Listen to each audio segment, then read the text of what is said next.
संत काव्य की प्रवृत्तियां। अब हम देखेंगे संत काव्य की प्रवृत्तियां।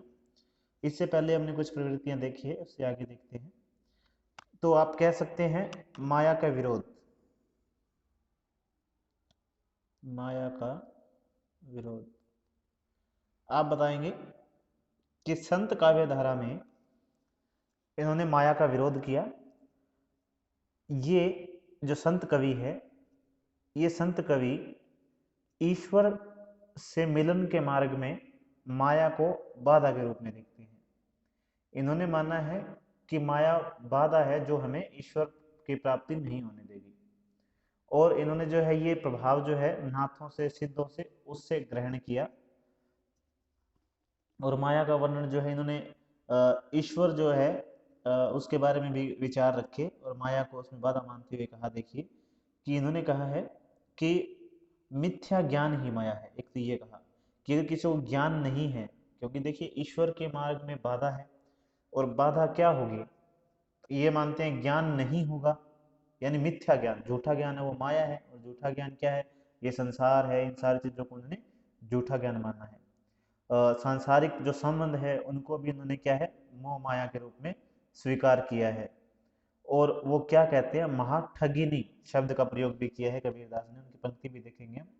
महाठगिनी, माया के लिए शब्द प्रयोग किया है, महाठगिनी, कि माया जो है वो महाठगिनी है। उनकी एक पंक्ति है कि माया महाठगिनी हम जानी, त्रिगुण फांस लिए कर डोले, बोले मधुरी वाणी। तो ये पंक्ति है कबीरदास की, जिसमें स्पष्ट कहा गया, दोबारा बोल रहा हूं मैं, कि माया महाठगिनी हम जानी, त्रिगुण फांस लिए कर डोले, बोले मधुरी वाणी। तो इसमें क्या है, कबीरदास स्पष्ट रूप से कह रहे हैं कि माया का विरोध करते हुए कि जो महाठगिनी है, ठग है माया जो है, वो हमें फांस लेगी और मधुरी वाणी बोलती है वो, ये बात ये कह रहे हैं। इसके अलावा कबीर की एक और लाइन भी है जो कबीरदास उसमें कहते हैं कि कबीर माया मोहिनी, यानी माया कैसी है, मोहनी, मोहने वाली है। और कैसे, जैसे मीठी खांड, जैसे मीठी खांड देख के मोहित हो जाते हैं उसको खाने के लिए, ऐसे ही क्या है, माया जो है मोहिनी है। ये पंक्ति भी कबीरदास की है। कबीर माया मोहिनी जैसे मीठी खांड, और दूसरी मैंने बताई जैसे कि माया माँ ठगिनी हम जानी, त्रिगुण फांस लिए कर डोले, बोले मधुरी वाणी। तो इस प्रकार जो मान लीजिए उन्होंने कहा है। और जीव और जगत के संबंध के बारे में भी उन्होंने चर्चा की है। संत कवियों ने, जो ज्ञानाश्रयी कवि है, उन्होंने जगत के संबंध में क्या कहा, उन्होंने जीवन और जगत, तो जीवन जगत को जो ब्रह्म है उसका अंश माना, और जो हमारे शंकराचार्य ने अद्वैतवाद का दर्शन दिया उसके नजदीक है ये बातें, कि जगत या जीवन जो भी है वो क्या है, ईश्वर का एक अंश है, यानी ईश्वर ही है। और कबीरदास ने कहा है कि समस्त जीवात्मा एक है, यानी सारे जो मनुष्य है, सारी जीवात्मा, जितनी भी आत्माएं हैं, जीव है, वो सारी क्या है, एक है। और उन्होंने कहा है कि उदाहरण देने के लिए कि यानी जल ही एक तत्व है, भले उसका नाम कुछ भी कहा जाए, किसी भी आकार में हो। स्वर्ण मूलतः एक है, उसके आभूषण भले अलग अलग है। यानी उदाहरण के द्वारा कि जैसे आभूषण है वो एक है, आप उसको अलग अलग आकृति बनाकर उसको अलग अलग आभूषण बना सकते हैं, उसके अलग अलग रूप दे सकते हैं उसको। जल एक है, उसके आप अलग अलग रूप बना सकते हैं, जैसे बर्फ है, हिम है, या और कोई भी रूप है, तो है तो जल। तो इसी प्रकार उन्होंने कहा कि जीव आत्मा जो एक है वो अलग अलग रूप में प्रस्तुत है। और उनकी एक पंक्ति भी है कि पानी ही ते हिम भया, आपने शायद पढ़ी भी हो, पानी ही ते हिम भया।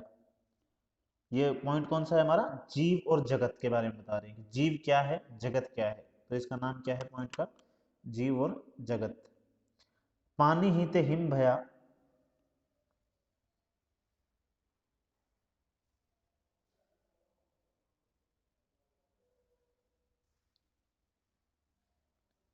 हिम हवे गया बिलाए,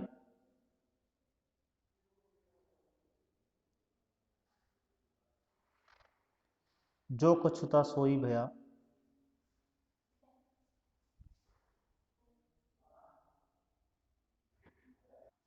तो कबीरदास कहते हैं जीवन और जगत के बारे में कि पानी ही ते हिम भया हिम हवे गया बिलाए, जो कुछ था सोई भया अब कुछ कहा ना जाए। तो अब यही बात कह रहे हैं कि पानी था उसी से हिम बना, और हिम से वापस क्या हुआ, पानी बन गया। यानी जो कछु कुछ था सोई भया, यानी पहले पानी था उससे हिम बना, लेकिन वहां हिम से क्या हुआ, वापस ही पानी बन गया, जो था वही बन गया, अब कुछ कहा ना जाए। तो इसके बारे में कुछ कहा नहीं जा सकता। तात्पर्य यह है कि जगत की उत्पत्ति ब्रह्म से होती है, जैसे हिम की उत्पत्ति पानी से होती है, वैसे ही क्या है, जगत की उत्पत्ति ब्रह्म से होती है। और जगत क्या है, नष्ट होकर ब्रह्म में समाहित हो जाता है। जैसे हिम जो है वो नष्ट होकर पानी में समाहित होगा, जल में समाहित होगा, और बना किससे था, जल से। इसी प्रकार ये कहते हैं कि जगत है वो ब्रह्म से बना और नष्ट होकर किसमें समाहित होगा, ब्रह्म में। इसके बाद में और क्या कहते हैं, देखिए उनका मानना है रहस्यवाद नाम स्मरण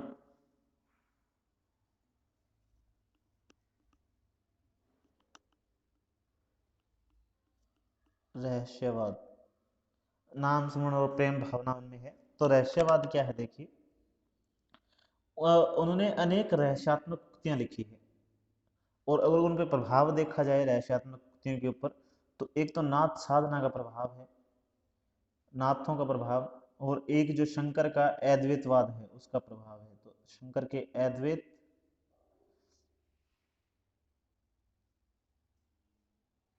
शंकर के अद्वैत और नाथ परंपरा का उनके ऊपर प्रभाव है, रहस्यवाद के ऊपर। और इनमें क्या है कि अलौकिक गुड़ियां जो है, मान लीजिए गुड़ प्रेम की भावना और अलौकिकता है, वैसी चीजें मिलती है इनमें देखने को हमें। और रहस्यवाद जो है, इनके रहस्यवाद के ऊपर हम कह सकते हैं कि शंकर के अद्वैत का प्रभाव है। और शंकर ने क्या माना है, शंकर ने माना है कि ईश्वर और जगत एक है, एक दिन वो उसी में मिल जाएगा, कुछ नहीं कहा जा सकता। जैसे हमने पहले पंक्ति पढ़ी थी उसी प्रकार कुछ आप मान सकते हैं। और शंकर के अद्वैत के प्रभाव देखते हुए हम बता सकते हैं, उनकी एक पंक्ति है कि जल में कुंभ, कुंभ में जल, बाहर भीतर पानी, फूटा कुंभ, जल जल ही समाना, यह तत् कहे ज्ञानी। मैं अर्थ समझा देता हूं। जैसे मान लीजिए एक तालाब, समुद्र, कुछ भी मान लीजिए, पानी है मान लीजिए, तो जल में कुंभ, इसमें क्या है, मान लीजिए एक घड़ा रखा हुआ है, ये घड़ा है, तो और ये पानी है सारा।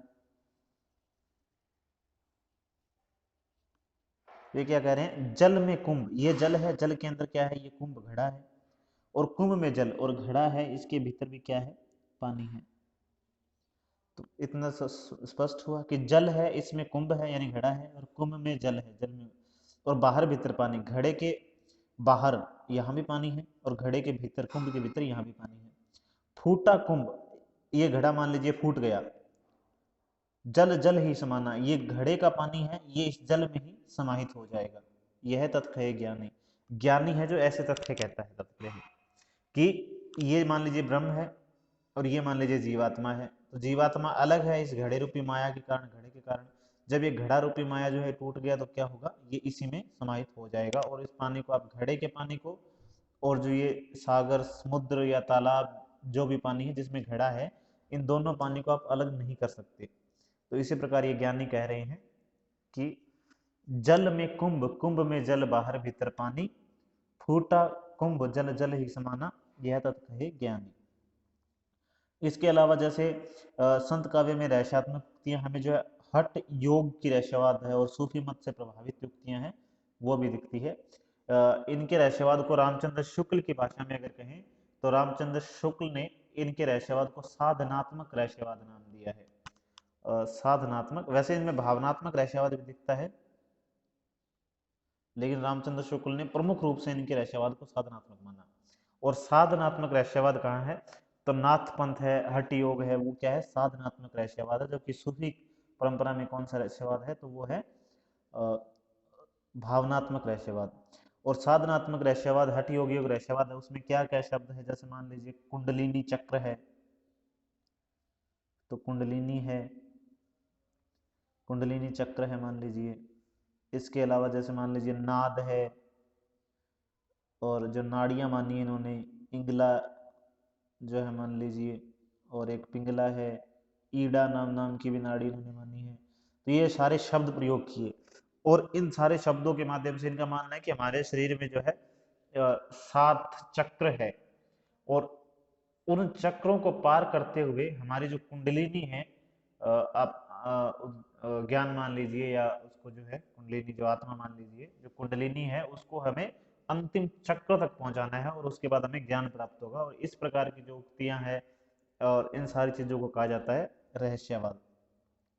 और इनमें इनकी मुद्राएं थी, यानी खेचरी मुद्रा है, जैसे मान लीजिए, जैसे इनके अलग अलग तरीके थे। जैसे एक पंक्ति है कि रस गगन गुफा में अजर झरे, अजपा सुमरन जाप करे।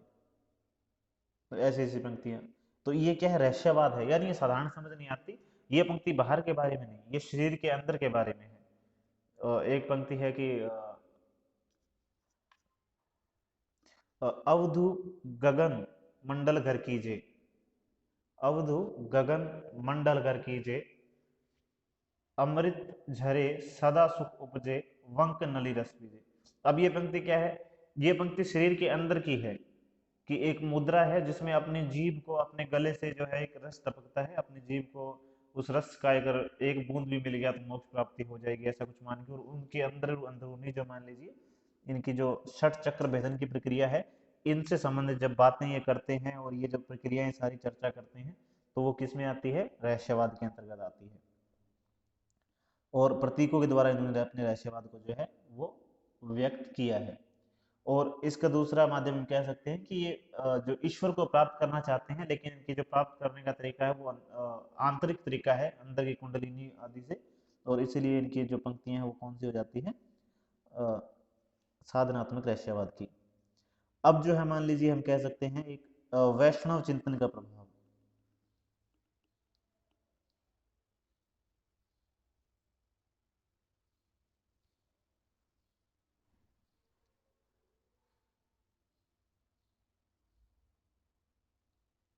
वैष्णव चिंतन का प्रभाव, अब इसमें क्या है देखिए, ज्ञानाश्रयी काव्य परंपरा पर वैष्णव चिंतन का प्रभाव माना जाता है।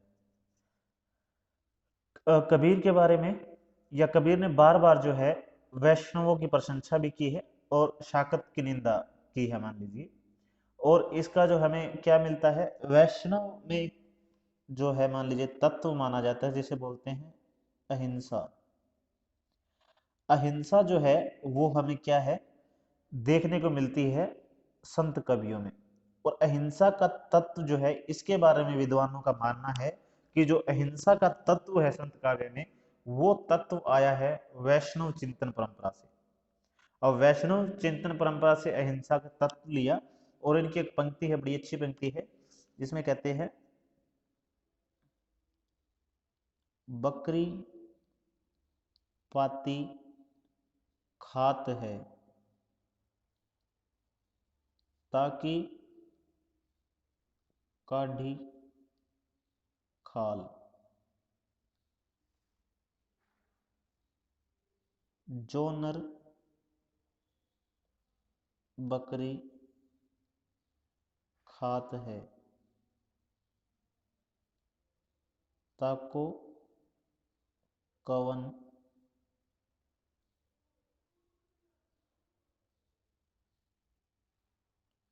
हवाल। तो देखिए इस पंक्ति में क्या कह रहे हैं, वैष्णव चिंतन की अहिंसा से प्रभावित, कि एक बकरी है जो सिर्फ घास फूस खाती है, यानी निर्जीव चीजें मान सकते हैं, घास खा के अपना जीवन गुजारती है। तो बकरी पाती यानी पत्ते खाती है ताकि काढ़ी खाल। और मनुष्य क्या करता है, उसकी खाल उतार कर उसको मार के खा जाता है, उसकी खाल उतार लेता है। और अगर मनुष्य उस जीव को मारकर, उस बकरी को मार के खा जाता है, तो उसका कौन हवाल है, उसका रखवाला कौन है, उसके साथ क्या होगा। सोचिए कि एक बकरी खाने वाले जीव की आपने खाल उतार ली, और जो व्यक्ति उसकी खाल उतार रहा है, उसको खा रहा है खाल उतार के, उसके साथ क्या होगा, क्योंकि बकरी ने कुछ बुरा किया ही नहीं। तो इस प्रकार की बात यहाँ हम देख सकते हैं। इसके बाद नारी के प्रति दृष्टिकोण अगर देखें संत कवियों का, नारी के प्रति, अब नारी के प्रति क्या है, जैसे नारी को इन्होंने जो है ठीक नहीं माना। नारी के प्रति इनका दृष्टिकोण अगर हम बात करें कैसा था, तो असहिष्णु था, मान लीजिए असहिष्णु इनका जो है दृष्टिकोण था नारी के प्रति। इन्होंने नारी की जो है वो निंदा की है।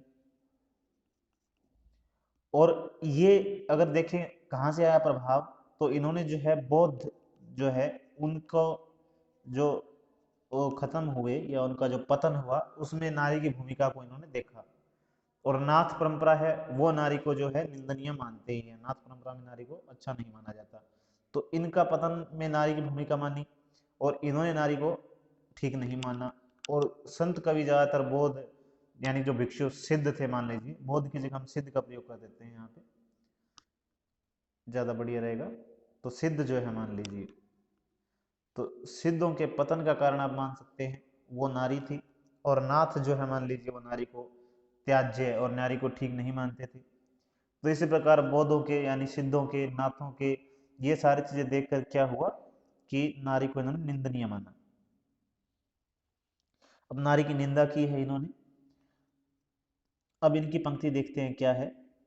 जैसे एक पंक्ति है इनकी नारी के बारे में जिसमें पता चलता है कि नारी की झाई परत पड़त अंधा होत भुजंग, कबीरा तिनकी कौन गति जे नित नारी के संग। इनकी एक पंक्ति है कि नारी की झाई परत अंधा होत भुजंग, नारी की झाई परत अंधा होत भुजंग, तो नाई की झाई परत अंधा होत भुजंग, कबीरा तिनकी कौन गति जो नित नारी के संग।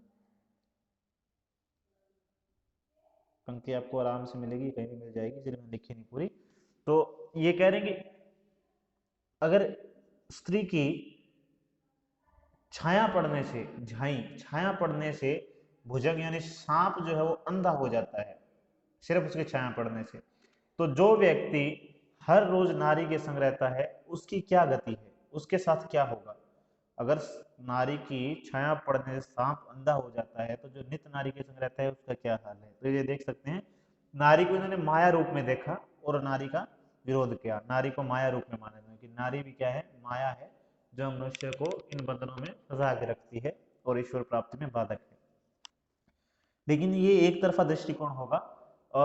कबीरदास या संत काव्य धारा के कवियों ने नारी की प्रशंसा भी की है, पतिव्रता नारी की। एक पंक्ति है जिसमें कहा गया है,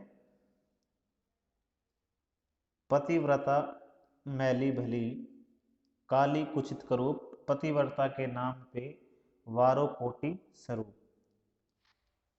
यानी ये पतिव्रता जो स्त्री है उसकी प्रशंसा भी करते हैं कि पतिव्रता जो नारी है वो चाहे कितनी भी बदसूरत हो, कितनी भी काली कुचित करूप हो, वो अच्छी है तुलना में पतिव्रता के। अगर पतिव्रता काली कुचित करूप है तो वो अच्छी है सुंदर की तुलना में। तो उसके ऊपर हम जो है स्वरूप यानी रूप वाली सुंदर युवतियां हैं वो क्या है, कोटि, आप करोड़ों कह सकते हैं, करोड़ों सुंदर स्त्रियां उस पतिव्रता जो चाहे मैली कुचित करूप है उसके ऊपर वारी जा सकती है। ये बात कहते हैं कबीरदास या संत काव्य परंपरा के लोग। अब जो है भाषा और शैली देख लेते हैं, इनकी भाषा या शैली कौन सी थी। तो भाषा शैली जो है इनकी कौन सी थी, या भाषा और शैली की तो विशेषताएं भी कह सकते हैं। भाषा शैली,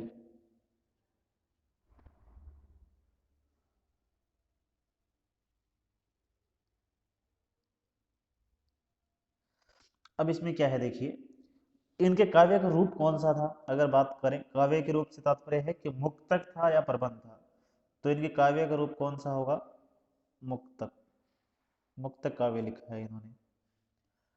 और प्रधान इनका जो छंद है वो कौन सा है, तो इनके काव्य में जो है वो दोहा और पद की प्रधानता है।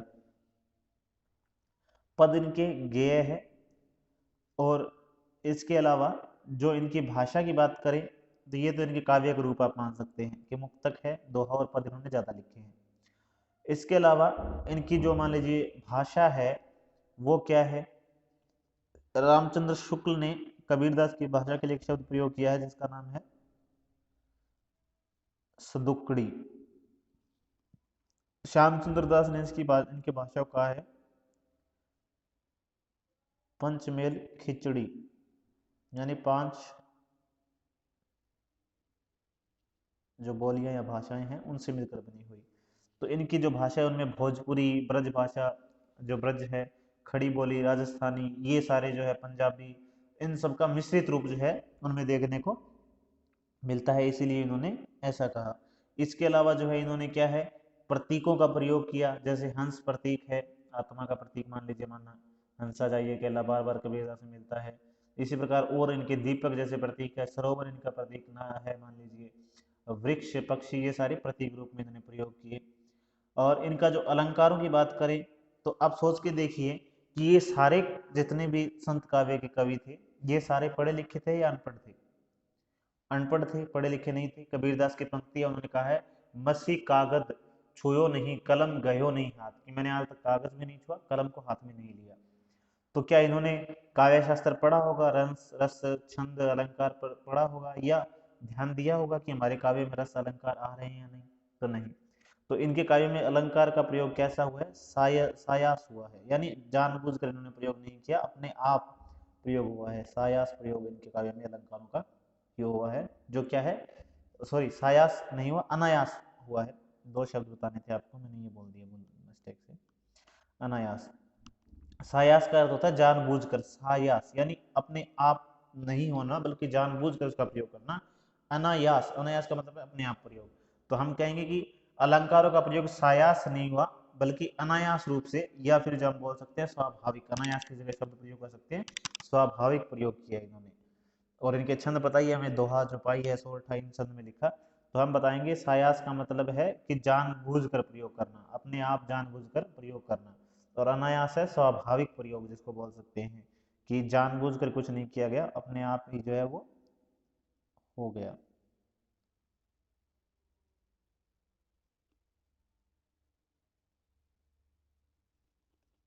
स्वाभाविक।